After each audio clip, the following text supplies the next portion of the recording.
All right, today we are going to look at how we can graph accurate graphs of these other parent functions. And to do that, we are going to use our parent graph toolkit to help us. So step one is determine your parent function. Okay, and you can use your parent graph toolkit to help you for now. And then once you do that, you're going to determine how the graph is shifted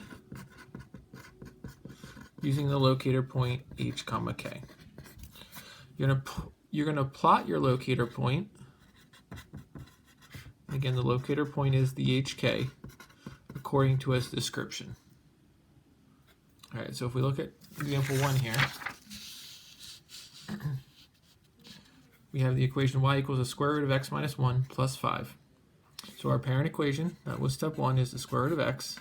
Step 2 is determine how it's shifted. This is going to be shifted to the right 1 and up 5. And if we look at our square root or the radical toolkit, it tells us that the HK is our starting point. So I'm going to go ahead and go right 1 and up 5, and that is my new starting point. Once you have that, you're going to determine the stretch factor, or the A. Remember, if you have an A value other than 1, multiply the Y values of your parent graph table by the new A, just like we did for the parabola. For our example here, our A is 1. So that means we can use our parent graph table as is to help us. You are then going to use the parent graph table to help you plot the points for the graph. Remember, the points from the parent graph table will be your new movements from the HK point. So remember, eventually I do want you to be able to create these tables. For now, you have the parent graph toolkit in front of you, so you can use that. And so here is our table. Remember, this is our new 0, 0. So the first point, that's the 0, 0 we have here. Then it's 1, 1, so I'm going over 1 and up 1 from that HK point. Then we have 4, 2, so from my HK, I'm going over 4 and up 2. And then my last point is 9, 3, so from my HK point, I'm going over 9 and up 3.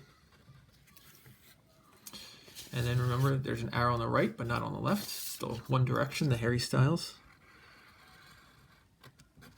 And there we have it. That is an accurate graph for y equals the square root of x minus 1 plus 5. We did it without a calculator, and you guys are doing a good job.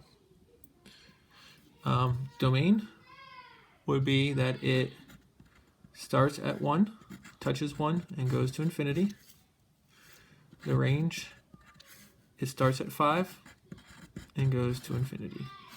So it goes down and touches 5, up forever. All right, for number 2. 2 is y equals 2 to the x minus 3. Again, if we look at step 1, it says determine our parent function, so that would be y equals 2 to the x. And then minus 3 is on the outside, so we are shifted down 3. Our stretch factor is still going to be 1. And so we would go to our parent graph, that is exponential growth, or y equals 2 to the x. And it tells us that the k is the horizontal asymptote. So our k is at negative 3. So I'm going to draw my horizontal asymptote going through y equals negative 3. Again, I'm just drawing that as a dotted line, meaning I can't touch that. It's my MC Hammer line. And so this point right here, I'm going to put like an X, it's not part of my graph, is the new 0, 0. And so as I go and I look at my table now, negative 2, 1/4, I go negative 2 up 1/4. again, go back. This is like your new origin. Over 1 and up a half. Then I have 0, 1. Again, that's like my new 0, 0, so up 1. And then I'm going over 1 and up 2. Go back to my new 0, 0, and over 2 and up 4.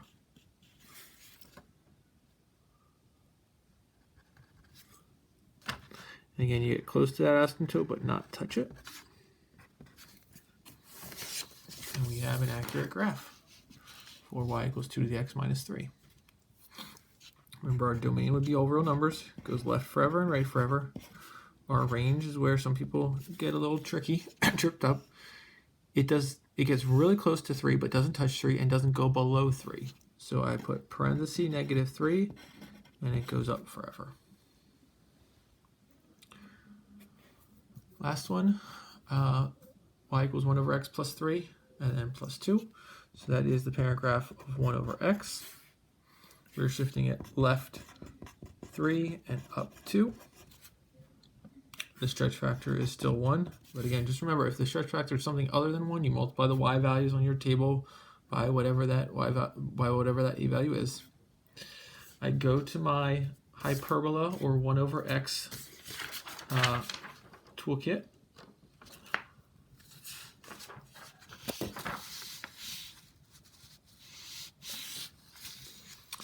And it tells me that the HK is where the asymptotes intersect. So I'm going to go left 3 and up 2. And I'm going to draw and make sure my asymptotes cross through those 2 points, or that point, sorry. And that means I cannot touch those asymptotes. And that is like my new 0, 0. So again, then I'm going to be looking at this table here as a reference. So the first point is -2, -1/2. So from my new 0, 0, I'm going left 2 and down a half. From my new 0, 0, which again is the intersection of the asymptotes, I'm going left 1 and down 1. From my new 0, 0, I'm going right 1 and up 1. And then right 2 and up a half. And then I just get really close to the asymptotes, but not touch. Really close to the asymptotes, but not touch. So our domain is going to be all real numbers. So from -infinity to infinity, but we have that one exception. In this case, x cannot equal -3.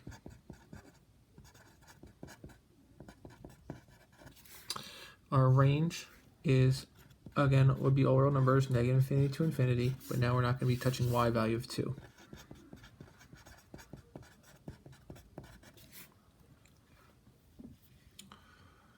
All right, so I'd like you to try doing page 50 on your own. And then we're going to look at page 51 together.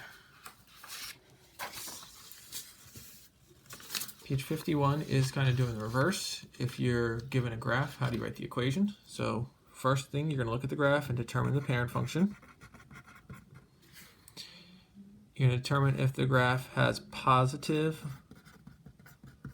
orientation or negative orientation. Remember, if the a value is positive, the graph has positive orientation. And if the a value is negative, then the graph has negative orientation. So basically, if it's flipped, it'd be negative orientation. All right, so let's take a look at our example here. This is the cubic graph, so y equals x cubed. Our orientation is positive. So our a is equal to 1.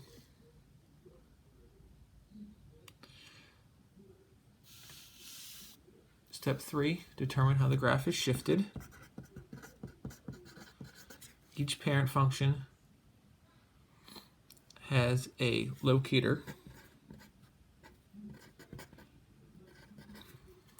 at the h comma k. So if we look at the cubic graph cubic, the HK, the key point that we kind of look for, is the point where the graph grows the slowest, or where it flattens out. In this case, you can notice the graph flattens out right here. That was at 0, 0. So that means we're going right 3 and down 1. So it shifted to the right 3, down 1. And then last thing you're going to do is substitute the A, H, and K into the graphing equation of the determinant parent function.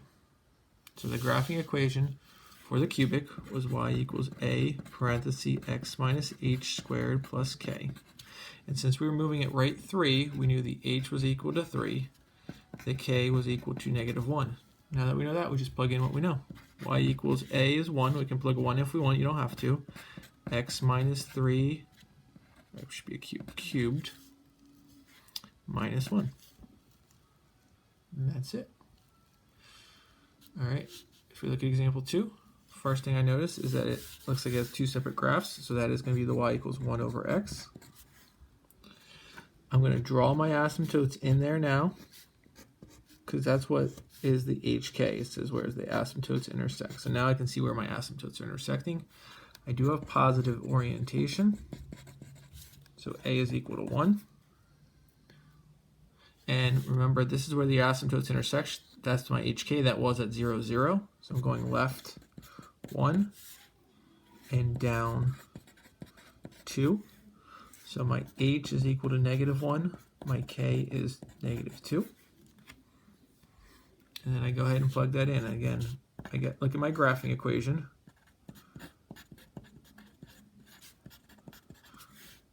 And I plug in what I know. My A is 1, so I can put a 1. I don't have to. 1 over x minus a -1, so plus 1. And then minus 2 on the outside. All right, and there you have it.